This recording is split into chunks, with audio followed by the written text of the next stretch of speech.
विश्वानि देव सवितर्दुरितानि पराशुव यद्भद्रं तन्नयाशुव। ॐ यो भूतं च भव्यं च सर्वं यच्चाधीति श्रुतिः सर्वस्य च केवलं तस्मै ज्येष्ठाय ब्रह्मणे नमः। तस्मै ज्येष्ठाय ब्रह्मणे नमः।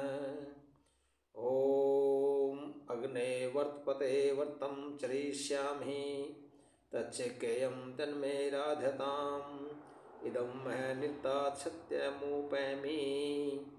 ॐ शांति शांति शांति। ओम।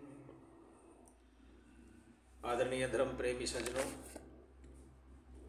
आप सुन रहे हैं वाल्मीकि रामायण, और वाल्मीकि रामायण का ये अयोध्या कांड चल रहा है। यहाँ पर हम पिछले एपिसोड में हमने कहा था और आया था ये कि जब राम को वनवास की सज़ा सुना दी जाती है कि राम तुम्हें 14 साल वनवास जाना पड़ेगा, कि कई महाराज दशरथ का आदेश न होते हुए खुद आदेश बनाकर सुना देती है, और राम उसको सहर्ष स्वीकार करके उनके चरण स्पर्श कर अभिवादन करके माता कौशल्या को बताने आते हैं। माता कौशल्या भी मना करती है कि तुम नहीं जाओगे, क्योंकि मेरा भी हक तुम्हारे ऊपर है, और बहुत दुख मानती है।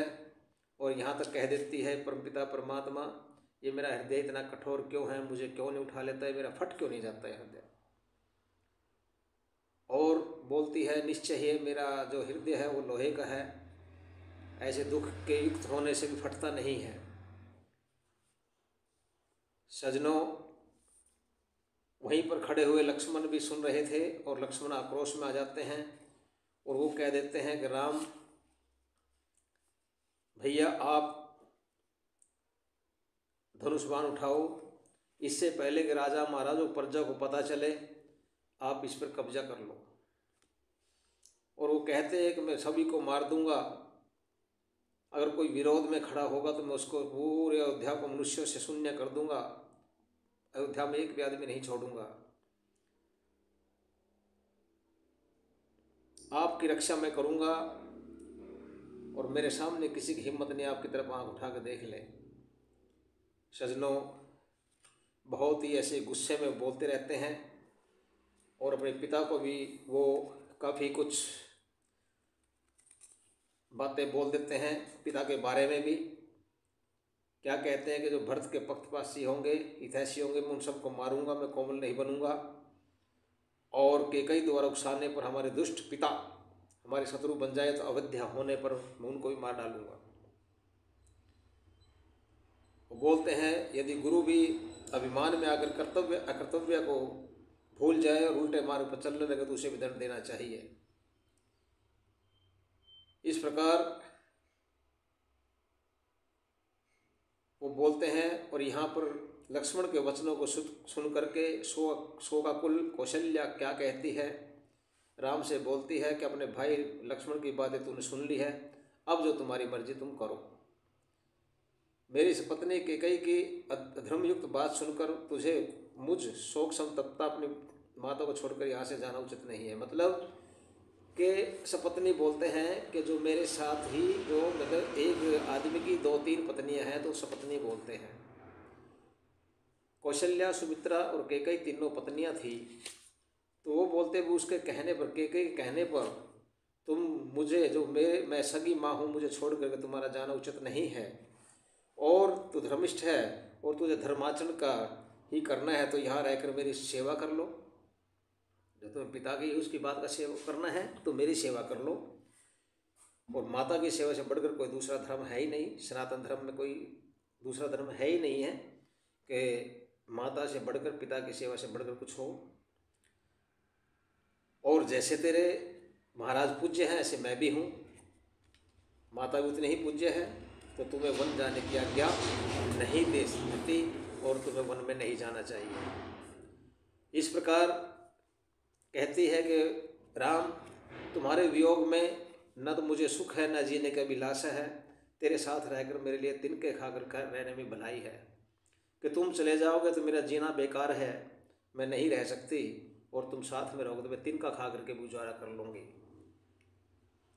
और यदि तू शोक संतप्ता को यहाँ पर छोड़कर चला गया तो मैं अनशन करके अपने प्राण दे दूंगी।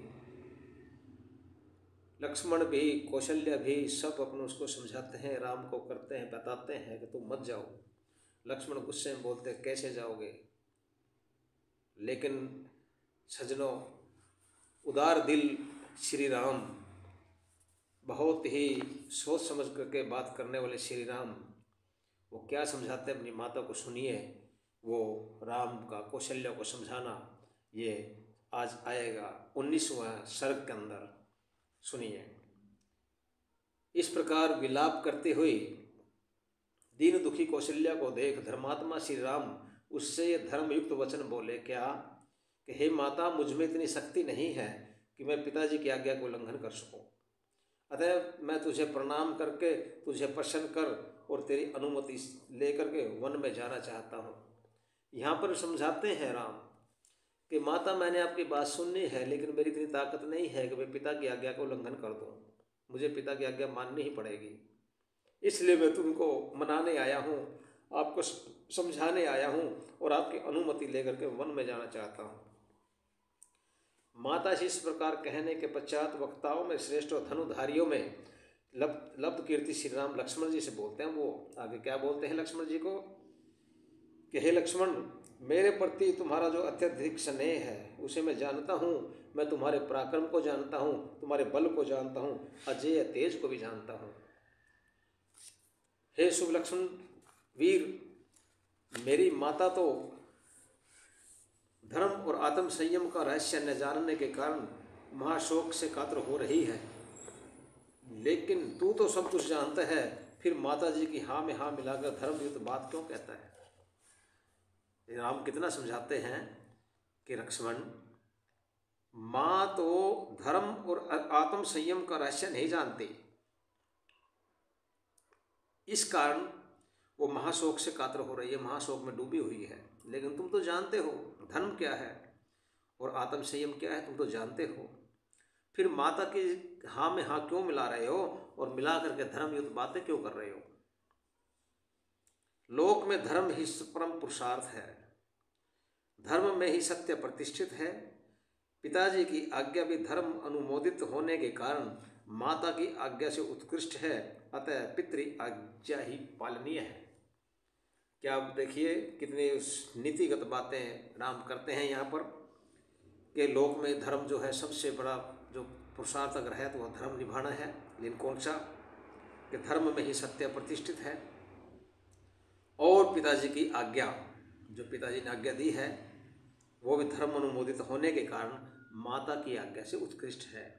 कि पिता ने जो आज्ञा दी है वो माता की आज्ञा से अच्छी है, ज़्यादा अच्छी है, ऊंची है, इसलिए पितराज्ञा ही पालनी है, इसलिए पिता का आज्ञा का पालन करना ही धर्म है। हे वीर, धर्म रूपी फल की इच्छा रखने वाले पुरुष को पिता, माता या ब्राह्मण की आज्ञा पालन की प्रतिज्ञा करके उसे से पीछे नहीं हटना चाहिए। अब क्या बोलते हैं?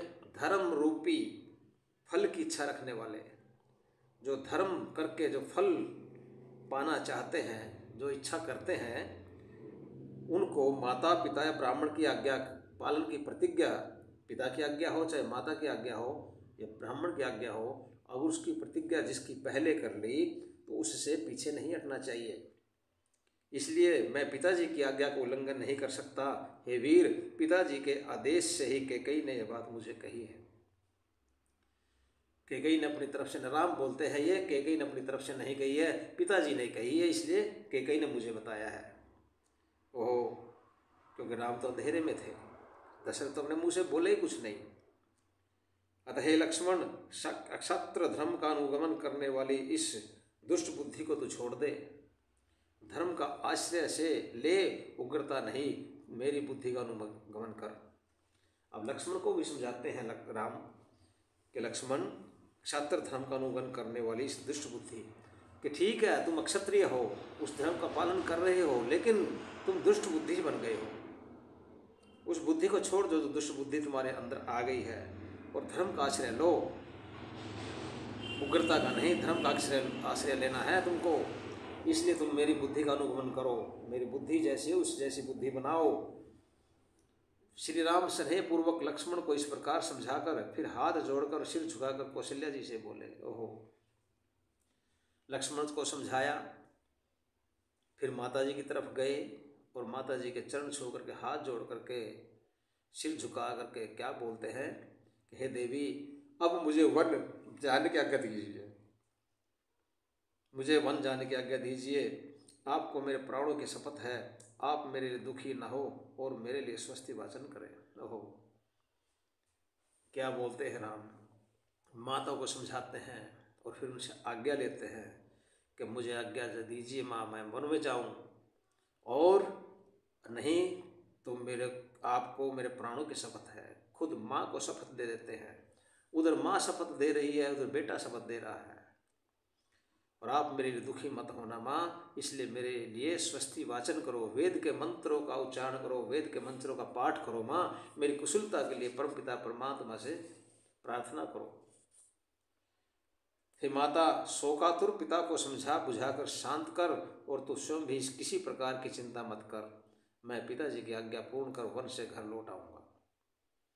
यहाँ पे पिताजी के लिए भी बोलते हैं, माता पिताजी को भी समझाओ और उनको शांत करो, और आप भी स्वयं किसी प्रकार की चिंता मत करो, मैं पिताजी की आज्ञा से 14 साल का जो वनवास है मैं पूरा करके घर आऊँगा।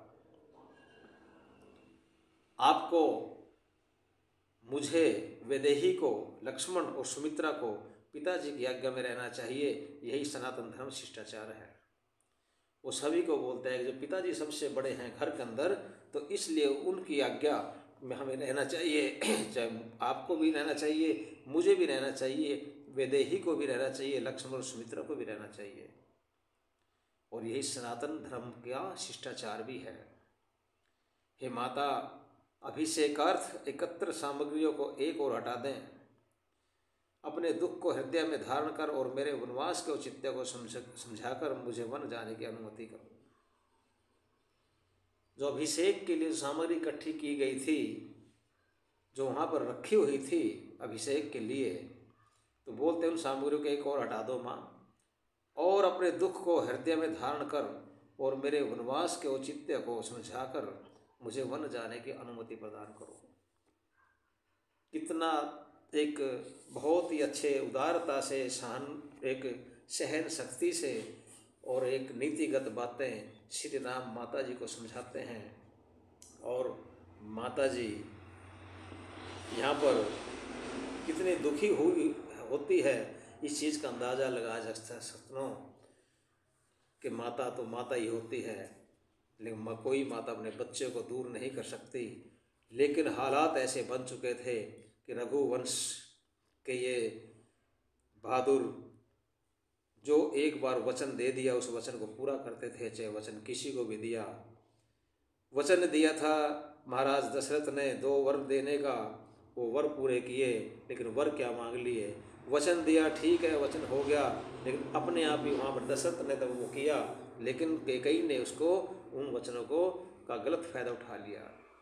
उधर से राम ने वचन दिया कि हाँ माँ कैकेयी मैं वन जाऊँगा, अब वो वन जाने की आज्ञा माता से मांग रहा है, भाई छोटे भाई लक्ष्मण को समझा रहा है। तो कितनी बड़ी एक ये देखिए ऐसी घटना, ये वाल्मीकि रामायण के अंदर एक इतनी भावुकतापूर्ण समय राम के ऊपर है, तो इस समझने की कोशिश करना। इसलिए हमें राम से सीखना चाहिए कि हमारे अंदर उदारता हो, हमारे अंदर सहन शक्ति हो, हमारे अंदर नीतिगत बातें हों, हम नीतिगत बातें करें, कोई किसी का नुकसान ना करे, ऐसी बातें हमें करनी चाहिए। आज तक का यह एपिसोड यहीं समाप्त होता है। आपने सुना, आप सभी का बहुत बहुत धन्यवाद। इति औक्षम।